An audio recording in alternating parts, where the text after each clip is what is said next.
Well, I believe he hasn't indicated he's not able to. Casey, have you heard from him? An update? Yeah, I resent. He was having issues getting in. I guess the code he was getting some kind of error, so I resent it to him. So hopefully he'll be on shortly. Okay. Yeah. The joys of WebEx. Yeah, right.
If you want me to start, I can. We only have 2 items, Councilmember Lawson, Okay. so Okay. actually, I don't think we'll take the full time that's even on the agenda. Okay. So,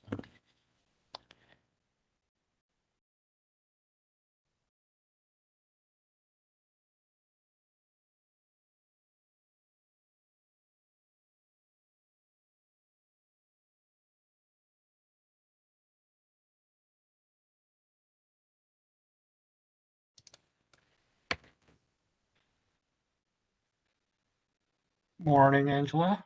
Good morning, Marshall. How are you? My speakers aren't working. I've got to fix that. Well, don't tell me you're going to a sunny place. I'm going to be more jealous. Curtis told me he's going somewhere, and I'm living through a lot of my other friends. Everybody's going to Mexico or somewhere warm where we're going to be experiencing the cold. So, Negative something. yeah, that's some Canadian stuff, Canadian weather. kidding. We're not supposed to get that. So Marshall, we're still waiting for Councilmember see him Sundberg. on Oh, there the he is. He screen. just, Yeah. looks like he just popped in Yeah. on his phone. Okay.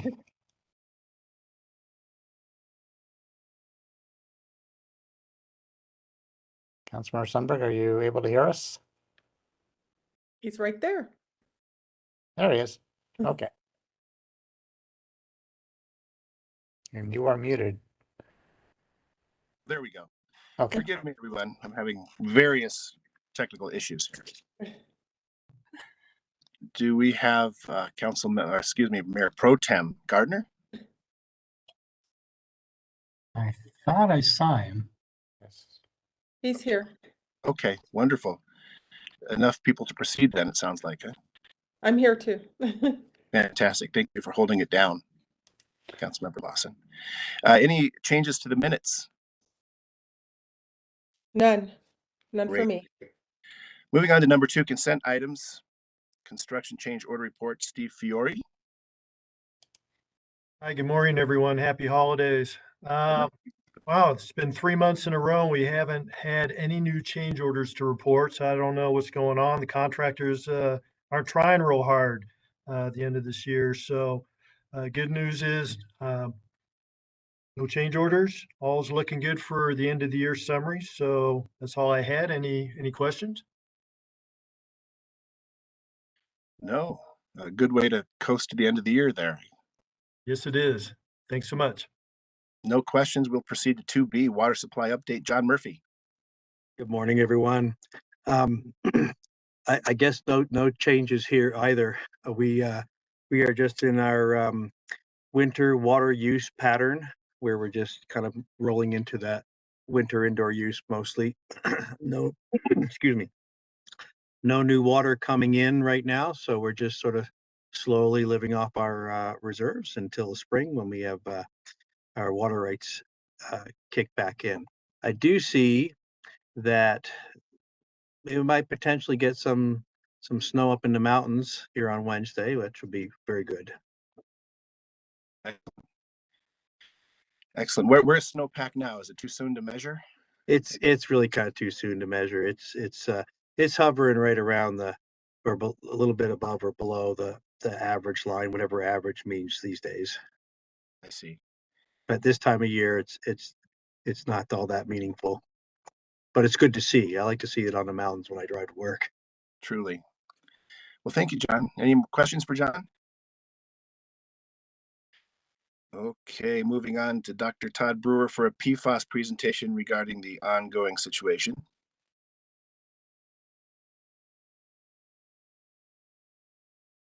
Thank you for that, sir. Can you all see my screen there? I didn't turn my video on, but my screen should be shared now.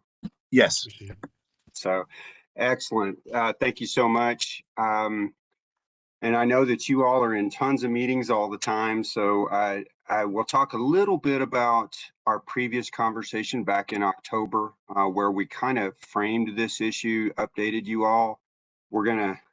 We're really inventive with the title, so we're going to talk PFAS 2 and more about the costs and the operational impacts that we have, and then some that we think will be coming that are still a little bit of a question mark, depending on what EPA decides to do on some determinations. So this was from October. You all have probably seen this slide several times. Really the point of it is that PFAS compounds, and there are thousands of them, are in all sorts of things that we use in everyday life.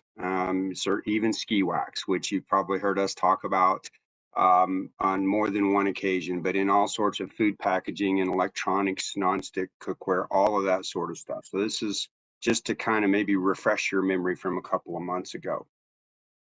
Some of the questions that we had, and I certainly, anytime anybody has a question, feel free just to interject. Once I get going, sometimes I don't stop. But we had a few questions that were asked during the October Water Policy Committee meeting. And one of those was, does Aurora have any plastic pipe in the distribution system? And I answered at the time, I was sure that we did, but was going to go do a little bit of fact checking. And in fact, we have about 360 miles. There are different types of plastic or PVC as the technology's changed over time, but it makes up about 31% of our distribution system currently. So there's plenty of it out there. It's second only to ductile iron, which makes up just about half of our distribution system. And I don't remember the exact number. We could figure it's a little over 1,000 miles. I think it's somewhere around 1,200 miles or so of what we would call distribution piping. That's not the same as service lines and that sort of thing into folks' homes. Another question that we had generally was pertaining to reports about the potential for PFAS to get into the water from plastic or PVC pipe. And I think Councilmember Lawson may have asked that of me. You know, at the time I said, well, I hadn't heard anything. We would definitely do some literature review.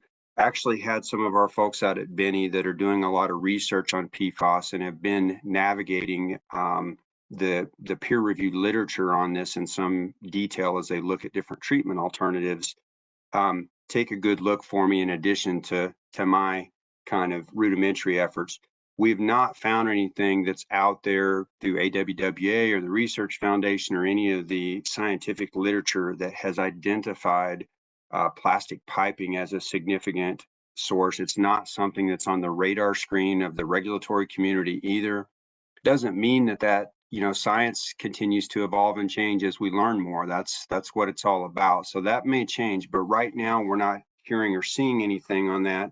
However, I did find a couple of reports about a class action lawsuit ongoing that has claimed PVC as a source of PFAS. So, a Google search or maybe a news report here or there have been some rumblings of that in the media, but it's not from the scientific community that we've been able to determine. And we did spend more than a few minutes looking at that. I've actually got a document from the folks out at Benny that they had done a really thorough literature review, and we didn't turn anything up on that. Also, we had a question about distribution monitoring results. We've certainly, and one of our next slides is just a refresher on the data from last time.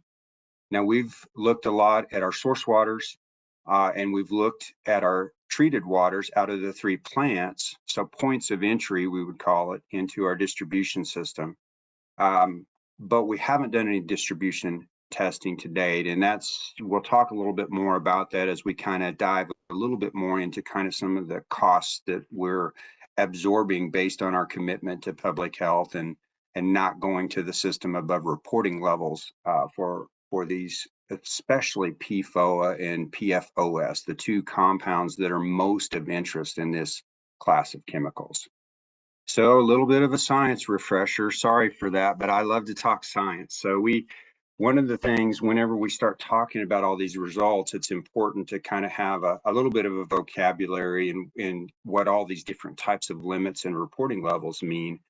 And we did discuss this last time. The main thing is the detection limit is the lowest level that we can, with near certainty, say it's there. Can't tell you exactly how much, there's less certainty, but we can statistically say, look, those compounds are there. The reporting limit is a little bit higher level where we have a good confidence in how much we can really quantify it.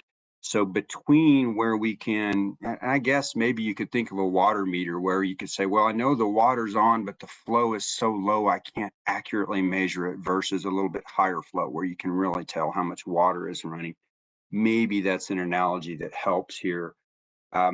Between the detection limit and the reporting limit is a gray area. We know it's there, and we have a growing confidence in how much, but there's less certainty. It has to do with the instruments. It has to do, frankly, with part per trillion, part per quadrillion levels. We're really continue to push the absolute limits of the science and the analytical chemistry that's going on. So when you hear reporting limit, which we'll talk about here in a minute, that's that level at which we have a very high degree of certainty how much is there. So this is also a refresher from back in October. A lot of information here. Really, the kind of orangish yellow are probably the most relevant for our discussion today.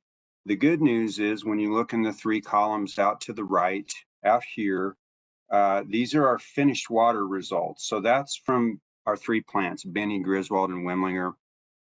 That reporting level is about 2 parts per trillion that I mentioned on the earlier slide. So everything is below reporting levels, and that is our commitment that we have made internally and to council and really to our consuming public. We're trying to do everything we can to have water going out to our customers that does not go above the reporting level for these compounds.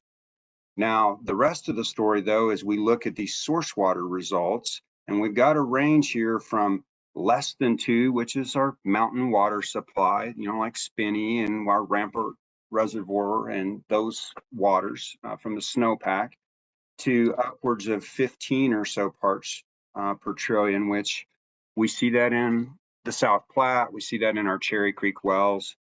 We see lower levels, but certainly above reporting limits like in our Quincy Reservoir. So we've got an issue here where something's going to need to be done. We're going to have to figure out a way to treat these waters, and that really kind of sets up this discussion on our current operational impacts and some of our costs and some of the costs that we see moving forward. So when we talk about treatment options, and I'll talk about this picture here in a second, but that's really kind of a drill down picture of a granular activated carbon. So there are 3 technologies currently that are accepted in the consulting and the engineering community that are effective in removing and reducing these target compounds that are in the PFAS family. Granular activated carbon, again, you see the inset, and I think it's a pretty cool picture. When you think about a typical anthracite, almost like a coal type of a filtration media, think like a small piece of black sand. It doesn't have all these pores and channels and canals through it. It's just it's still effective for filtration, but it doesn't have all this extra surface area that granular activated carbon does. You see all the extra channels in there where there's gases and chemicals can go in and absorb. That's one of the reasons that GAC, or activated carbon, that's what makes it activated and makes it so effective for a wide range of treatment, not only in drinking water, but in air applications and in all sorts of industry. That also creates some problems that it's such a good resource for treatment, because there are a lot of folks that want this as a resource for whatever their environmental concerns are. I guess what I'm trying to say is the line's getting longer for folks that want to be buying GAC. We also have ion exchange. There's no free lunch with any of these. They have their challenges, their drawbacks, their costs, but ion exchange and GAC are really kind of the two front runners. I think we talked briefly about that back in October. Reverse osmosis is also it's not a silver bullet. It does have a lot of efficiency for PFAS. Of course, these large scale applications like we would be doing at any of our plants, it would be a problem. And reverse osmosis is a problem in Colorado in particular, because you do have a concentrated brine solution that is a byproduct of that treatment process. So Benny Water Purification Facility, which is currently our only treatment plant that really is suited for treating PFAS, uses GAC. And we'll talk a little bit more about that here in a minute. So as that kind of helps maybe refresh our memory and maybe a little bit new information on the technology and how we want to go about doing this based on the best available science. So I have this first bullet in bold. So the costs and the impacts, again, I'll say this a couple of more times, I'm sure, in our discussion. They're based on our water quality goal of no PFAS above the reporting limit of 2 parts per trillion going to our customers. That's our commitment. We anticipate the list of these impacts to grow, not to shrink. It's going to become more complicated over time. I think I'm pretty certain about that. And then we'll kind of parse this discussion really into the impacts into 2 main categories. One about operational costs and impacts, things that we're doing now and costs we're seeing, and some we project. And then capital planning. What's the stuff that we're going to have to build, or how will things change in the future? Now, I think it's probably a good time to mention, as we talk about all the different types of federal funding that's available, and that can be a changing landscape. It will be a changing landscape over time too. But most of that funding, if not really all of that funding that's available, is designated for capital type costs. We haven't seen any funding or grant vehicles opportunities that help with operational costs currently. That may change. My guess would be, based on history, is if it changes, it probably changes not in our favor and becomes more restrictive, not less. But my crystal ball can be faulty sometimes, for sure. So operational costs related to PFAS or impacts. So the granular activated carbon, one of the things that we're seeing, certainly, it's just real. The media so we have a lot of GAC out at Benny in these adsorber units. They're like our filtration, but it's really for a different purpose. It's to absorb these different types of compounds, whether it's pharmaceuticals and trace emerging contaminants and the PFAS compounds. We've seen the media get much more expensive over the last year or two. It used to cost about $300,000, right around $300,000, to change out the media in one of the adsorber beds. The last purchase order request that I signed off on was just under $500,000, and that was just a month or two ago. I think it was about $485,000. So a huge increase just in the last 12 to 24 months on that. I hope I'm wrong, but I wouldn't be surprised if we see that trend to continue. And as the line grows, as the need grows, maybe the costs, the potential for those costs to go up are certainly there. Councilmember Sundberg, can I ask a question real fast? Yes. So, and my question makes sense in my head, and I'm gonna try to get it out. and it might sound stupid, but so you just mentioned other contaminants in the water like pharmaceuticals. So my question is, do some of those other contaminants, such as pharmaceuticals, for example, impact the readings of what might appear to be PFAS, but it's actually something else? Or is it completely different compounds that we can measure even at that small of amounts? It's not a stupid question at all. And I think I understand it just fine. I think the short answer is no. We do not get, say, a false positive for PFAS because other stuff is there. These methods are, before EPA approves these methods for the litany of, I mean, there are, the South Platte Train has its wastewater impacted, right? The water flows down through Denver and wastewater discharges. So any of these methods that EPA approves, they really kick the tires and test for things like that to make sure that we're not getting false high or false low, or could compound B be in the water and give us a false reading for compound A. They work through all of that, and they do these method validation protocols. They're really exhaustive assessments of the methods before they're ever approved for reporting this type of data. So I know that's a long answer. The short answer is no. There are all sorts of checks and balances in the methodology. And I guess the other thing, a lot of these trace pharmaceuticals, we're talking typically about we're talking about, maybe 100 or even 1,000 times higher, still very low concentrations.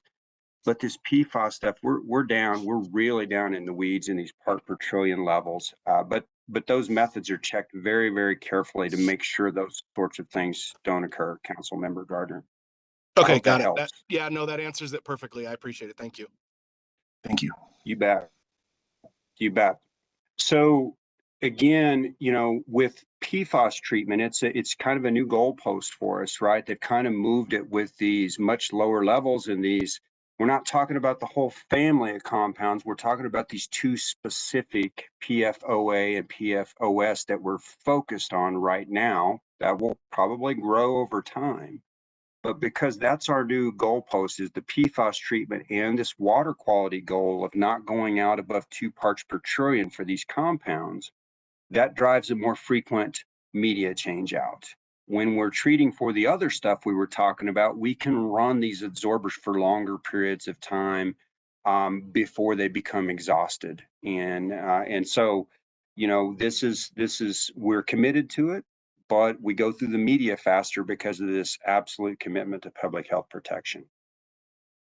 We also, the inset picture there, that's what we call Mini Benny. That's our pilot plant, which is a miniature version, essentially, for us scientists and engineering types of the Benny plant. It allows us to tweak things. We still can treat thousands of gallons of water a day, but it allows us to evaluate on a pilot scale different types of media, different types of pre-treatment. Before we would ever try to do this at full scale, let's do this something more than shaking beakers on a lab bench, and let's do it something that mimics plant operation. So Kevin Linder and Ann Molinaro and our treatment team have been evaluating. They are currently now and have been for more than 2 years, evaluating different treatment alternatives for Benny, not only because of the South Platte Train, but because of emerging contaminants like PFAS. We want to really have a culture of asking ourselves, what if the regulations continue to tighten? What if new things are regulated and present new challenges? So Aurora is about as well positioned a utility as you're going to find to meet these challenges because of this commitment. So the bottom line takeaway is the media is much, much more expensive, and it's being changed more often for treating these compounds. So a double whammy, it's costing more, and we need to change it out more in order to achieve our water quality goals and our public health protection goals. So one of the other things too is we have so many other types of things in the water, and these are at low levels, but they can interfere with our treatment processes. You think about that picture of a piece of granular activated carbon and all the different sites for absorption, but other stuff can absorb there too, like organic carbon that's in the water or other types of anions. So in a way, we may need to do a little bit of run blocking or removing some of these interfering compounds so that we can free up our media to do the best job on the target compounds. That may require us to implement some organic carbon removal or some other types of treatment that are not, pushing the very boundaries of what we can do, but we need to remove some of that stuff so that we can really get after the compounds of interest and concern, which also, equals more cost and more effort as well in our upstream process. So, and I should have popped that bullet up before I even went into all that, but basically the efficiency of the removal can increase as we kind of run block, in my analogy, and remove these competing contaminants in the upstream process. We also have the disposal of the media. So we're not destroying the PFAS compounds, we're removing them from the liquids and absorbing them onto the solid media. So when the media is spent, now we've got to do something with that spent media, the disposal. Now, the way it is, we do it currently is with our contract with our media vendors, the installation of new media, the removal of old media, all of that stuff is kind of we handle all that with one purchase order. So when I say $485,000 to replace an absorber, that's the media itself, that's them showing up and removing our old media and putting in the new media so that it's as close to turnkey probably as we could hope for. But we have some things that are in the works out there. EPA is considering a hazardous waste designation for these compounds. Now, a lot of science and regulatory talk, but what that means is that spent media may now have to be disposed of differently. We may have to go to greater lengths, or our carbon vendors may have to go to greater lengths and more expensive measures to actually get rid of this stuff or regenerate it because of if this hazardous waste designation is approved. EPA is considering it right now. Now, we're engaged in the regulatory process in Aurora Water and our environmental services group, Sherry Skajari, and that team helped us put together public comment on, EPA's consideration of this hazardous waste designation. We do know it would increase our overall media costs. We've even asked our media vendors, the carbon vendors, their simple answer is yes, it's going to increase. We don't know how much. We're trying to get our heads wrapped around it because we just don't know how onerous those restrictions may be, but it would be more expensive. And to kind of drive home that point, AWWA also submitted comments on this designation of these compounds as hazardous substances. I know that I don't really expect you all to be able to read that, but an inset from it, you can see here in the red circle, these burdens will be directly felt by water systems rate-paying customers and felt most acutely by those living in environmental justice communities. And then down a little bit lower, the liability will cause waste management costs for water systems to increase, which may have upwards of a $3.5 billion annual impact that will have a direct impact on our members and their customers, speaking for the water utility community. So we don't want that to happen. Certainly we want it to be disposed of properly, but we also, and Marshall's talked about this on more than one occasion, these compounds have been out there in commerce since the 1940s. They've been used in thousands of different applications. We're not the ones that put it out there in the environment, and we feel strongly that yes, it needs to be removed to protect public health, but we don't think that the utilities and their ratepayers should be the ones that bear this cleanup cost for what private industry has been doing now for 70, 80 years, is in a nutshell. My opinion, if I got that wrong a little bit, Marshall. So in addition, how are we changing the operation of our system? Well, we know our source waters.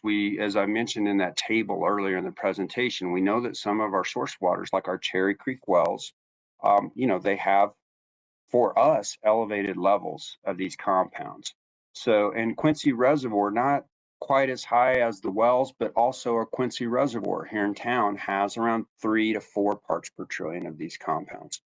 So right now, Cherry Creek Wells and Quincy Reservoir continue to be out of service. We are not using them as a source of supply for any of our treatment plants.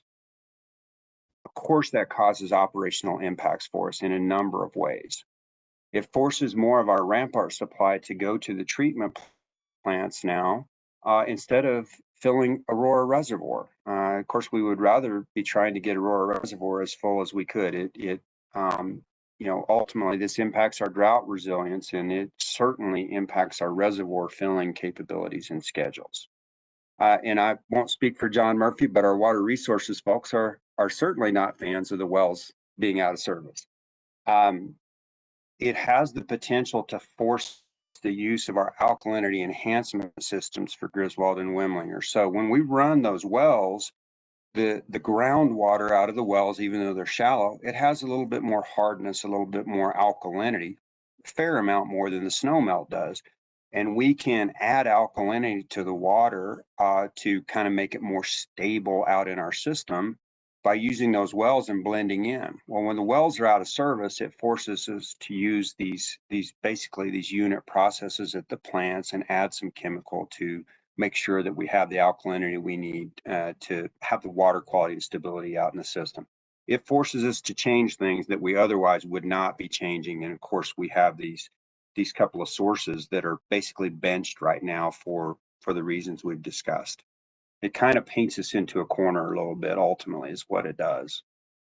We also have we need data. Kind of like flying a plane, you need instrument readings to make decisions on what course heading. So we have analytical monitoring costs. Now Susan Oster and Sherry and her group, they're the ones that really spearhead this effort for the sample collection. We don't currently have in-house capability. You can imagine it's a fairly rare thing to have one of these instruments that can go down into the sub part per trillion, even part per quadrillion range. Those are just not off the shelf items. So we have been doing a lot of testing of source and treated waters, like we summarized in the table earlier, but we've been sending these out to contract labs. And typical turnaround time has been in the neighborhood of 3 to 4 weeks. Now, there's a lot of folks paying attention to this, as you see in the news reports. So the line for turning in samples to labs continues to grow, just like the line for folks that want GAC in their facilities is growing. So those turnaround times are getting longer, not shorter. So think of flying a plane off of instruments, but you're waiting 3 or 4 weeks to get your instrument readings to make your decision, right? We don't like living in the past about what these analyses are. So, we would like to go ahead and move, or we are moving towards getting one of these instruments and having the in-house capability so that we're not just monitoring in our system, we're not just monitoring source waters or distribution, but we're doing all the research out there at Benny and really entertaining these what-if questions for treatment alternatives evaluation. So we have been sending those research analyses out. Again, we're finding our answers out a month later, as opposed to being able to find out within maybe just a few days or a week or so with in-house capability. So we have a request for proposals on the street right now. And these are not cheap instruments. A lot of lab instruments can be expensive. These are probably in kind of the top shelf for a lot of water laboratory instruments, but we think that it's vital. There will be more PFAS compounds that will be looked at in the future. The next round of the unregulated contaminant monitoring rule, which kicks off next year, has, I think it's 29 of the PFAS compounds for evaluation. And that's part of EPA's ongoing mandate to be looking at things to regulate, to reduce risk to public health. So it may take a few years, but there are going to be more that are added to the list over time. So getting this instrument, having the in-house capability will kind of remove some of our constraints for, even diving deeper into treatment alternatives or the occurrence of these not only down here in town, but maybe, we could start to look at where we begin to pick some of this up in some of the mountain waters as well. So that was really all the operational and testing, and every day, day in and day out, and the stuff we have to do to meet these water quality goals. So capital planning costs. With Cherry Creek wells, we know that we're going to have a treatment solution either out there at the wells or at the plant. We would rather treat that water kind of as a standalone that has the higher PFAS than blending it in with the mountain supply and now treating a much higher quantity of water. We're not going to be able to blend the PFAS out. That's not a solution for us. So the treatment solution and the associated infrastructure, whether it's GAC or ion exchange or any of these other things, it's going to be at least a few $1 million, if not more. I can't give you an estimate. We have a consultant evaluating that now as part of a larger project, but I can tell you pretty confidently that it's going to be in the millions of dollars. There are some efforts like this going on around the country right now. Orange County, California they're treating their groundwater at the source. There's actually the October issue of the Journal of AWWA. It's like their cover article, and they've got pictures of this pretty large implementation going in. So there is some data to draw from, and it can be done, but it's not cheap. And of course, the infrastructure and all of that has to be built after the engineering and planning goes on. Quincy Reservoir's high too. It's benched as well. We're not using it. So is it going to be the same solution as Cherry Creek? Is it going to be different? Do we need to put some piping in so that we can treat them all at the same, all these questions are still to be determined, but it is going to, require some capital expenditures to be able to treat Quincy Reservoir as well. The GAC adsorbers at Benny. So we have 8 of them.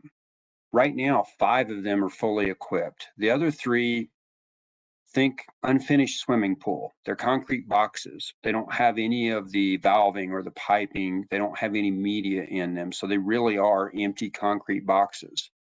So if we are going to, and we should, in my opinion, fully equip Benny, then those other 3 adsorbers will need to be fully equipped. Our estimation based on conversations with consultants, with media and the infrastructure, probably $1 million, maybe a little bit more per adsorber. So we expect that to be at least $3 million before we could actually put water through those additional 3 adsorbers and have them operational. So that's an additional cost. So without diving even deeper into the scientific weeds, the way that the adsorbers in the whole hydraulics of Benny work, we require some extra pumping. We've run out of our ability to use gravity to move the water through the plant by the time we get to the adsorbers. So we already need to do some work on properly sizing our backup generation capability at Benny in case we have a minus 15-degree day while somebody's on the beach in Mexico and we're up here slogging around in Denver in the sub-zero temperatures. I feel targeted right now. Well, I was just paying attention to your vacation plans. No targeting.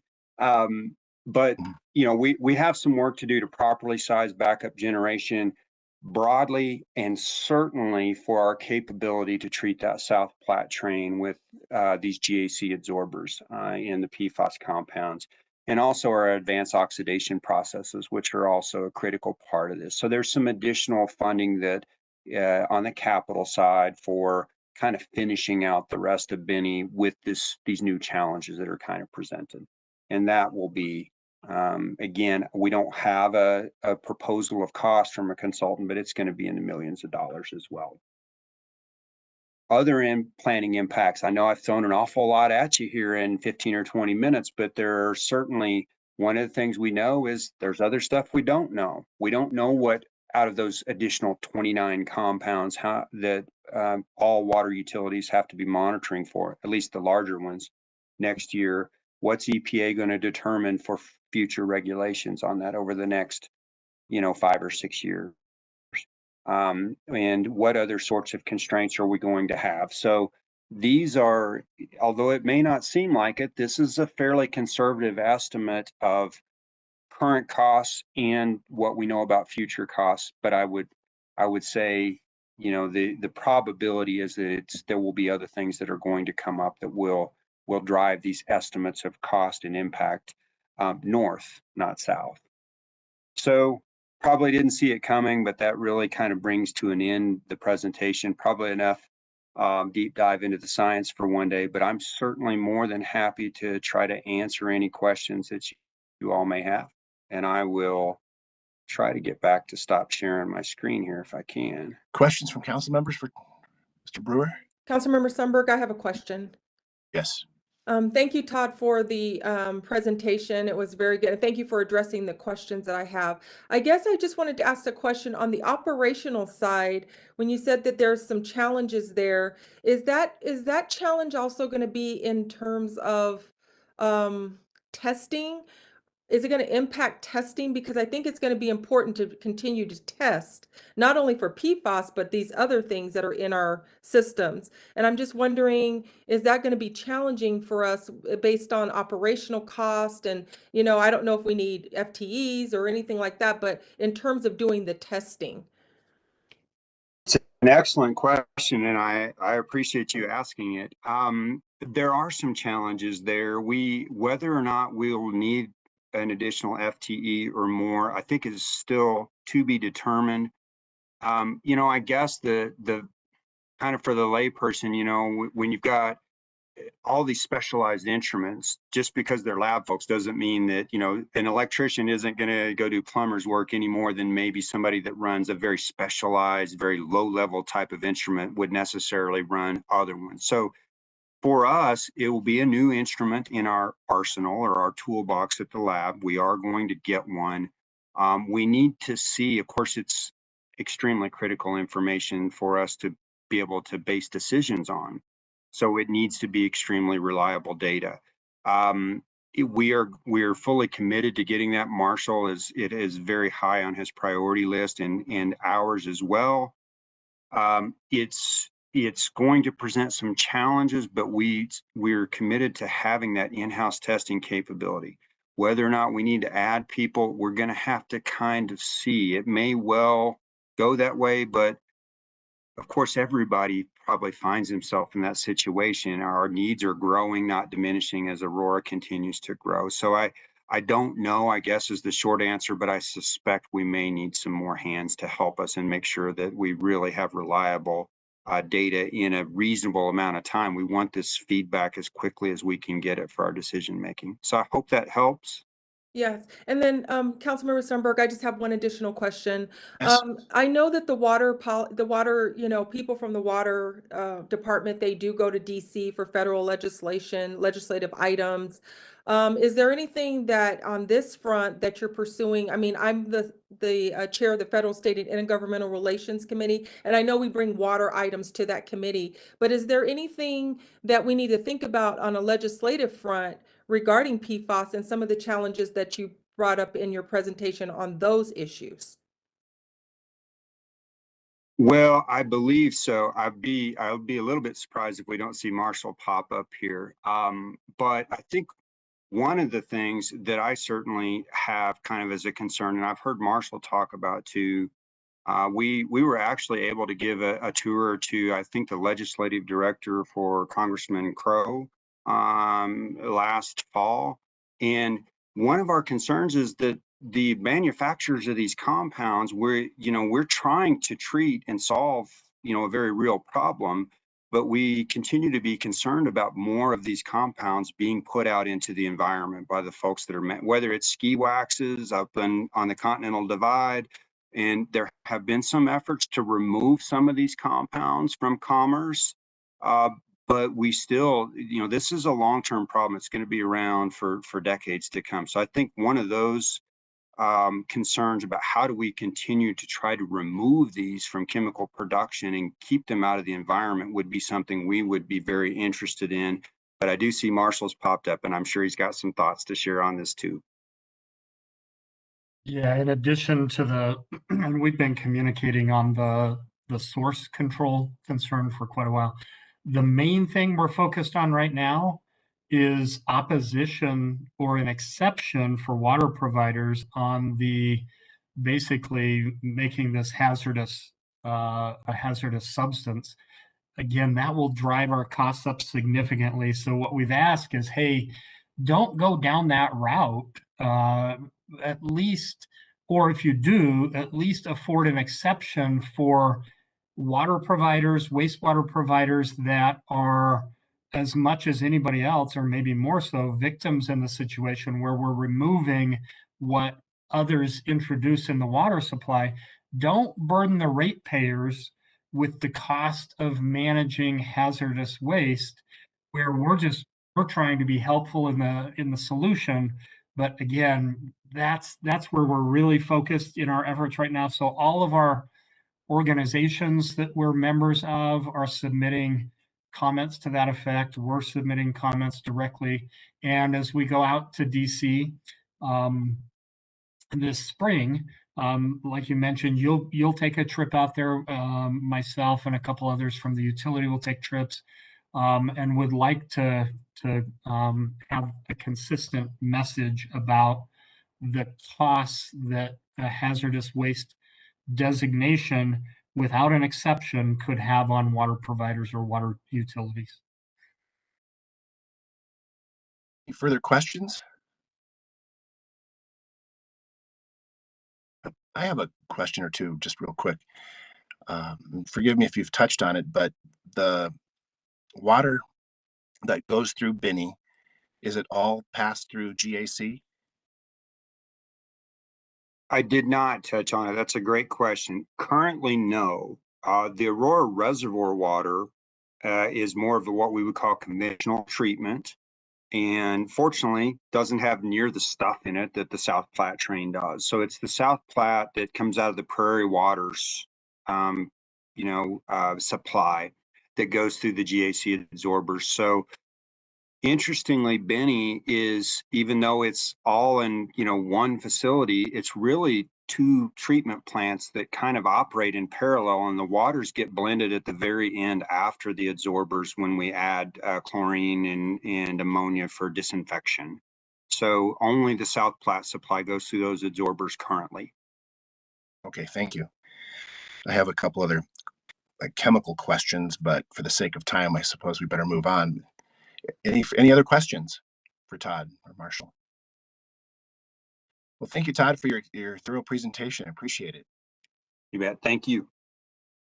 All right, moving on to water acquisition presentation. Don Jewell, the South Platte Water Resource Manager.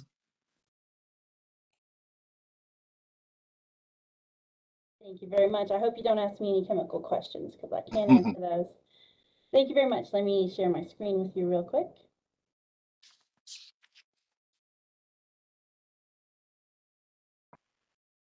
Are you able to see that presentation? Yes. Wonderful. Thank you so much. Today's presentation is an update on acquisitions. It's also an update on the acquisition process, something that we haven't really spoken about with council before. So thank you very much. My name is Dawn Jewell. I am the South Platte Basin Water Resources Manager.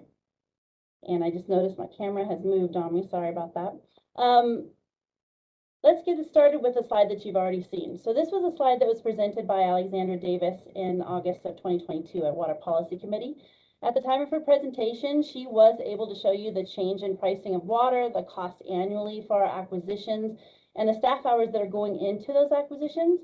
I thought it would be good to show this again, simply to emphasize the efforts that are going into finding new water sources. Since this date, the average price per acre feet for 2022 is now actually at $21,300 per acre foot.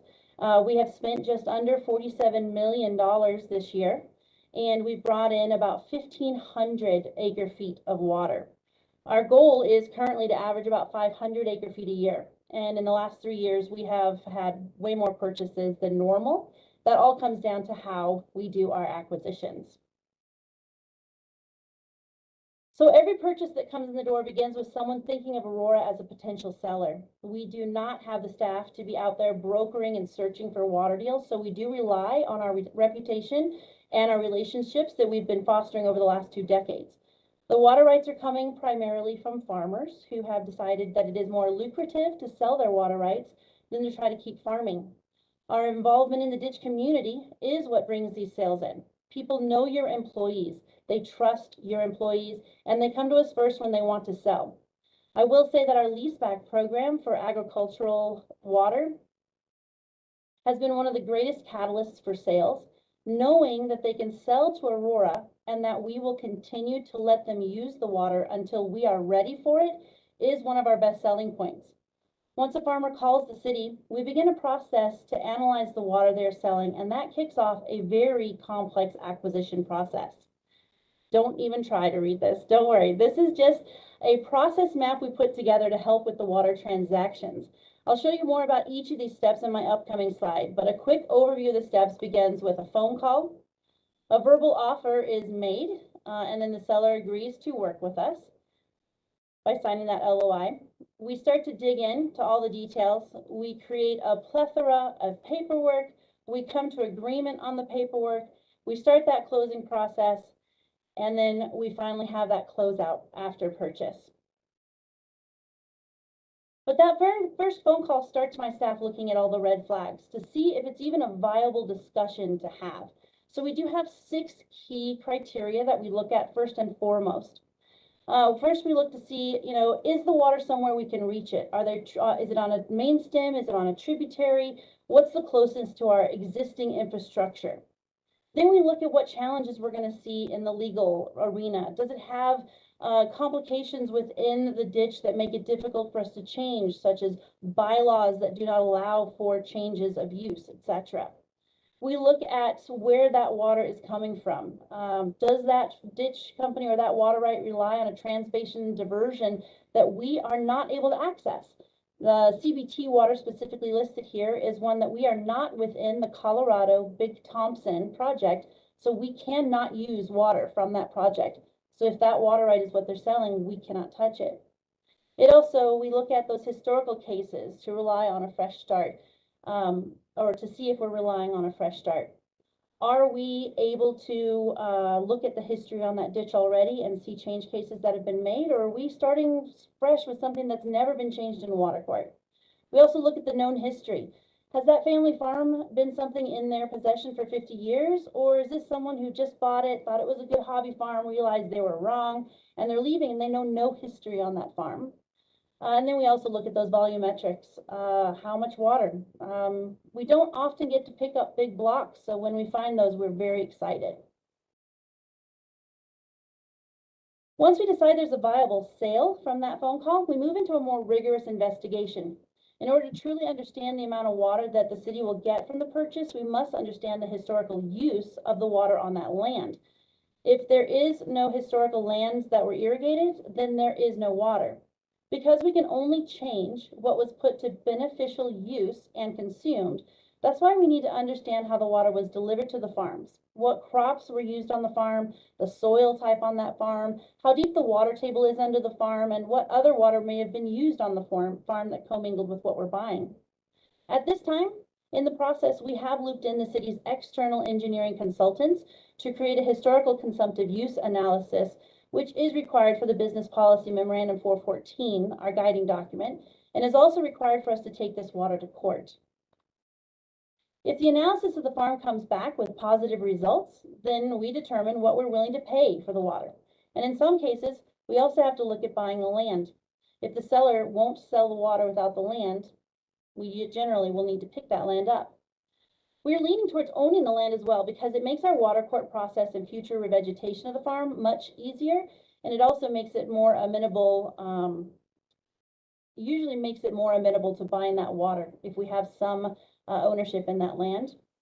We do, no matter what, have to get an easement on the property to ensure the revegetation process if we don't buy it, because that is key for water court, meaning we encumber the lands with every water purchase. And as I mentioned before, the irrigation of the land being key to consumptive use for what we get in water court. The letter of interest includes a non-compete clause, which allows us time to finalize our offer, do our diligence, and get to closing without them marketing to another buyer. We have learned very quickly that most folks will continue to market. And so this is something we've added in recently because we've had a few purchases where we have lost those purchases even after the letter of interest has been signed by our sellers. At this point, the entire team gets looped in.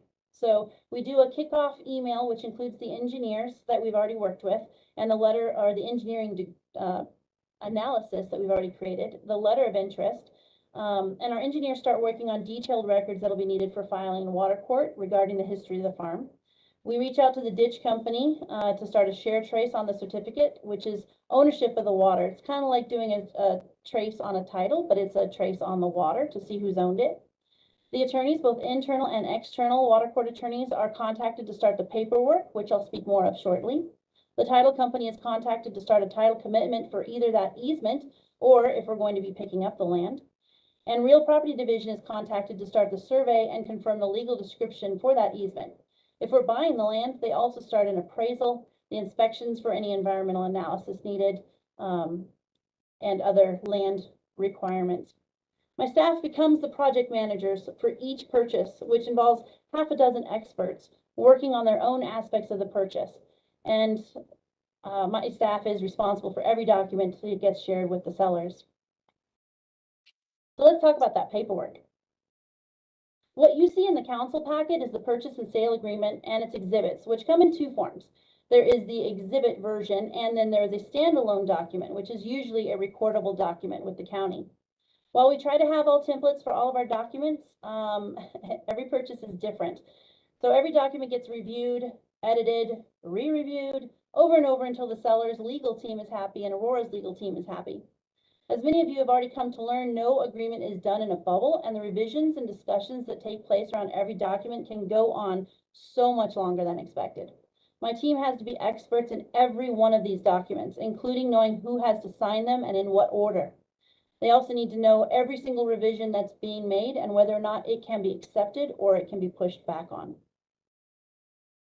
Because they're experts in this field, which, by the way, is mostly on-the-job training because there is no course in water acquisitions, they have the power to negotiate on behalf of the city, and they know their limits for what they can and cannot negotiate.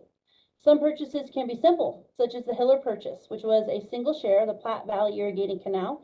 It only took 6 months to negotiate and close on because it was a farm with very known history, an easy legal description for the dry up with no lands, and it was less than $1 million. So this purchase was able to be completed by Marshall Brown's signature instead of the council process. On the flip side, you have the Johns Ranch purchase, which took us 4 years of active negotiations to close after we had already investigated and gotten through the letter of interest phase. This high mountain water supply in South Park included 1,400 acres of land and 3 attorney brothers who were the sellers along with their hired attorney. So every detail was negotiated, revised, renegotiated, and with them changing their minds often and forgetting things that were set in stone years ago that they then wanted to renegotiate again towards the end of the process. Each purchase is different, and they all face a plethora of challenges. So my staff are educators, teaching our sellers all about what it takes to get better consumptive use, why we're paying them what we're paying, how to use some of their technology. Negotiators working through every detail and every question. Cat herders making sure every person involved is getting their piece of the puzzle into place in the right spot. PR reps making sure that our relationship is in good standing and making sure that Aurora lives up to its name with our integrity, professionalism, respect, and customer service. And they're investigators figuring out every problem as it occurs. But they get things across the finish line, no matter how far away it may seem. Documents finally come together. My team ensures that every T is crossed, every I is dotted, every rule is followed, and every document is produced to ensure that we have all the items necessary to close on the purchase. Our BPM 414 is our guiding document regarding the acquisition of real property and water rights. It has very specific sets of documents that are required internally to record the purchase. It also delineates the process for the purchase based on the dollar amount of that purchase. So once this BPM has been completed, we're ready. My staff sets up a closing at a title company, and we trade documents and money. Aurora takes ownership of the stock certificates showing ownership of the water, and the seller walks away with some documents and a little bit of cash. We then take those certificates and submit it to the ditch company to transfer them into Aurora's name, making Aurora the owner. And we're done. That's it. That's the acquisition process. But that's only the beginning. So now we own the water rights, and those water rights have to be kept in irrigation until we can change them. That means that we have to maintain the ditch and the farm infrastructure. We have to manage the water use agreements, the invoicing that takes place, the problem solving, the land management and land licenses and leasebacks. The list of tasks on my team grows as they now have this site that needs to be maintained until water court. And they are fully responsible for all of the work internally that must happen to get this to water court. They now manage the new project, which is the water court application for each water right we purchase. We have regionalized the applications to pull many of those purchases within a single ditch into each application in water court, so you don't have to take every single one separate. But we can't always pull them together in a single ditch. The reason why is these ditches are spread over large areas. Some of them can be as small as 6 miles and some as long as 70 miles, putting them in geographically different locations, which makes our obligations different and means that we do have to split them up when we file in water court. But the water court decrees are not the end either. Once it is decreed for city use, we now have to work with our other departments to create the infrastructure to bring this water back to the city and to treat this water, which is not the same quality as our high mountain water, as you just heard from Todd. So the work does continue for decades with these purchases. This whole time I've been talking about my staff. While I have a team of 6 people, 3 of them work full-time on the raw water accounting, which is required to get water into the city. And one of them is John Murphy, whom you all know. However, this full-time acquisition work is done by the other 3 staff on my team. And they don't just do acquisitions. They are responsible for the water court, responsible for the relationships, responsible for all the ongoing project management. I have been approved to hire a land manager who will assist us with that ongoing physical project work, so thank you very much for that. In the meantime, these 3 guys knock it out of the park. They are amazing. Here's what they've done in just the last 2 years. Since the Water Policy Committee deadline for submitting this, they actually closed on one more water purchase, and that was that Hiller purchase that I mentioned at $587,000 for about 26 acre feet. So when you look at this list, which is pretty big, you might be thinking, oh, it's easy to buy water. Look at all this stuff they're bringing in, but it's not. Every one of these purchases was fostered by years of relationship building. For example, that SB Farms on the right-hand column, that took 15 years of relationship building for him to decide to sell water to Aurora. And the resource is finite.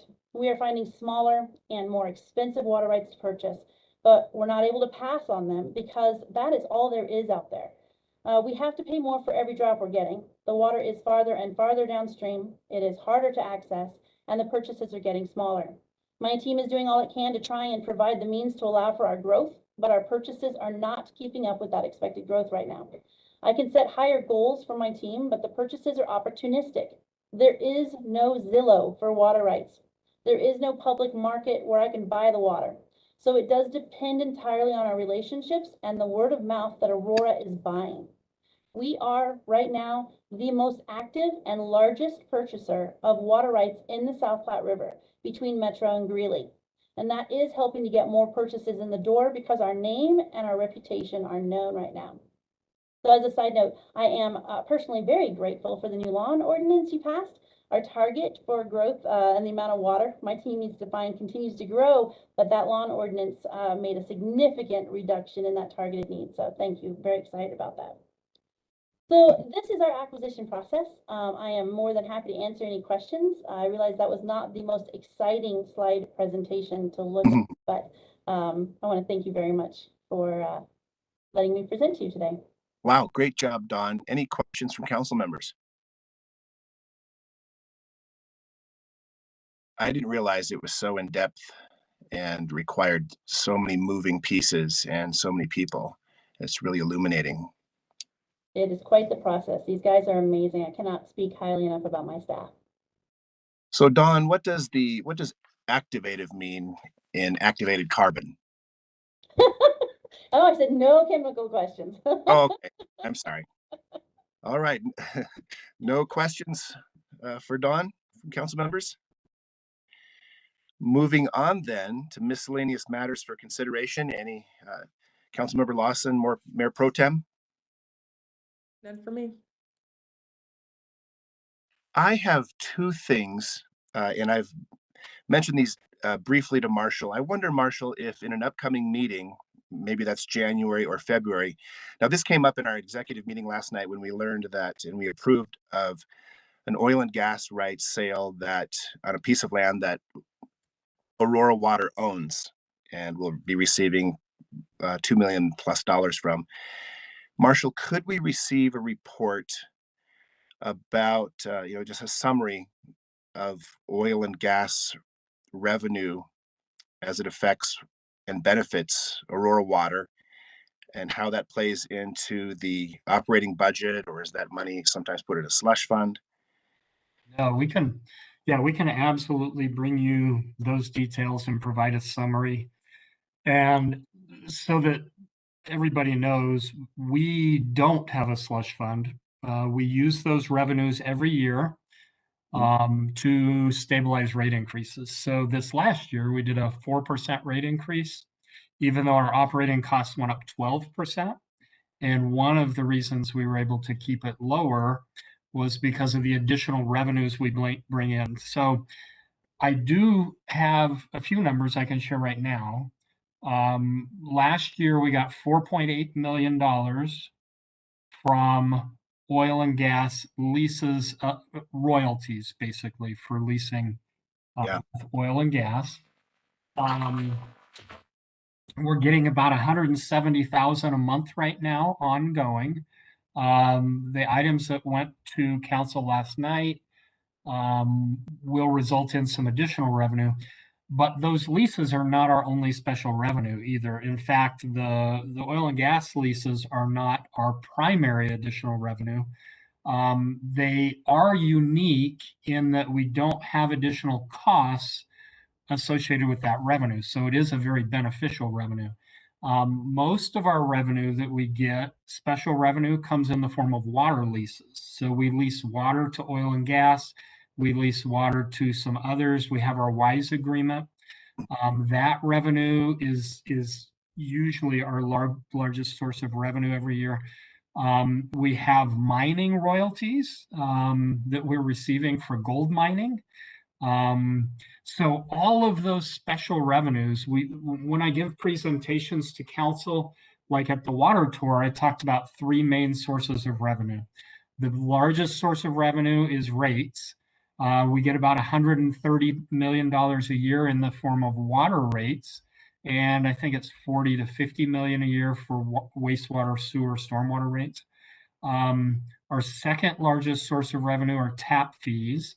Right now, I think those are in the $70 million range. I'd have to double check that. That one varies significantly. And our smallest source of revenue are these special leases or special agreements. And that's usually in the $10 million range total.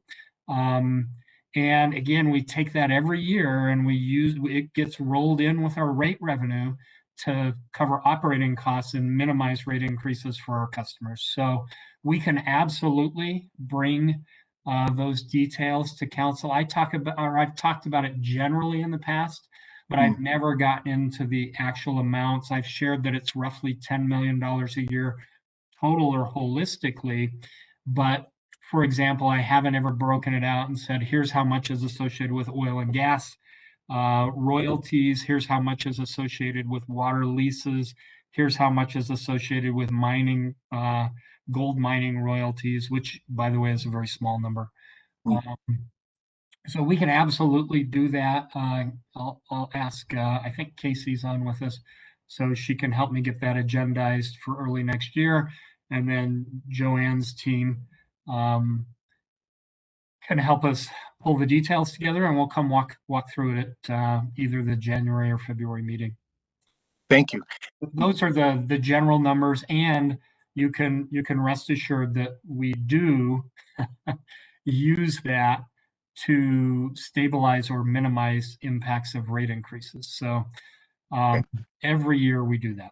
So good to know. Good to know. I know there's a council member or two that just thinks you're swimming in cash, and What is that? Yeah, we do swim in large numbers, but we don't have any slush fund. We don't have any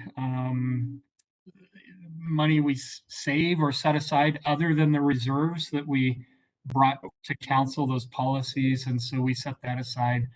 But yeah, we're pretty transparent, or we try to be, with how we use the money. So we'll bring the details to this group. I just replied to Jeffrey, who Yes. asked for some of those details. So Yep. I'll shoot an email to all of council, because just to answer the questions he asks, so that everybody has the information. And maybe what I'll add at the end is that we'll bring a detailed report to water policy next month that highlights all those revenues and how they're used. They're all Thank you. used in the same way, so that part's pretty simple, but we'll highlight them. And my second request, and you don't have to get into too much detail around it, is what framework, and perhaps Dawn is brought into this as well, what framework do we have in planning in the acceptance of certain types of industry that will come to Aurora? You know, certainly we don't want another water bottling plant and so forth, but there are some rumblings, some concerns in the business community that although we do have water, we have land, we are turning away some prime jobs potentially here. And so maybe knowing what framework we use for accepting certain types of businesses to come to Aurora. And that's a really good question. It's one that we're not quite as refined on as we are maybe with the revenues I just talked about. So we have not had really clear parameters around what we accept, what we don't accept. So what we've done to date is when we've had a couple of really high water uses. So we've had some additional bottling facility requests that we've turned away. We've said that's because the water demands were astronomical with those. We've had some other really, really astronomical water demands for some other things we can get into if you want. So we've turned those away. The others, we've tried to have discussions about, hey, how do we minimize your water use? How do we become as efficient as possible? So we haven't turned any except the astronomical ones away. And by astronomical, I'm talking, 500,000 to 1 million gallons a day. Or one of them was like 2.5 million gallons a day that we said, yeah, we can't support that. Okay. So what we are working on, and what we will be bringing to water policy again early next year, are those parameters. And so right now I can share some draft conceptual ideas of what we're looking at. We're looking at water uses up to 2,000 per acre per day being standard or acceptable. So they just go right through our process if they're that use or lower. Between 2,000 and 3,500, there would be an exception process. So what we would say is, hey, that's in excess of our standard allowance. So help us understand the economic return, the jobs, the things that come back to the city with what you're proposing. And then we would be able to take that into consideration. And we're thinking right now that those exceptions would start at water policy, or I'm sorry, the Citizen Water Advisory Committee that we're working on reframing, for them to hear the proposals and the benefits and make a recommendation to water policy on whether they think it makes sense. And then it would come to water policy. And above 3,500, it would be that's too much water. We're also, when we bring that to water policy, that draft or that proposal, we're going to be bringing examples of what types of uses fit into those categories or those limits. So that's all being drafted and packaged and will be on the way shortly. Great. And I think this will play into our upcoming chiseling out of an overall economic development plan for our city. This a key part. Thank you for that. And then just lastly, as we're wrapping up here, I wonder if Dr. Brewer, within 1 minute, can describe the activated part of activated carbon.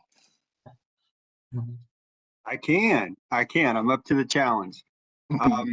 So with a typical, like an anthracite, like I said, you think of just like a miniature black grain of sand. You only have the outside surface of it available. What they do with activated carbon is they will take maybe coconut shells or hardwood or any type of source material, and they will burn it in a low oxygen environment so that it doesn't completely burn to ash. If you recall that picture from my presentation, what it causes it to crack and you get all these fissures and channels. So it drastically increases the surface area, much like all the little nap on a towel does when we dry off. That increases your surface area. So the activation is the way that they burn it.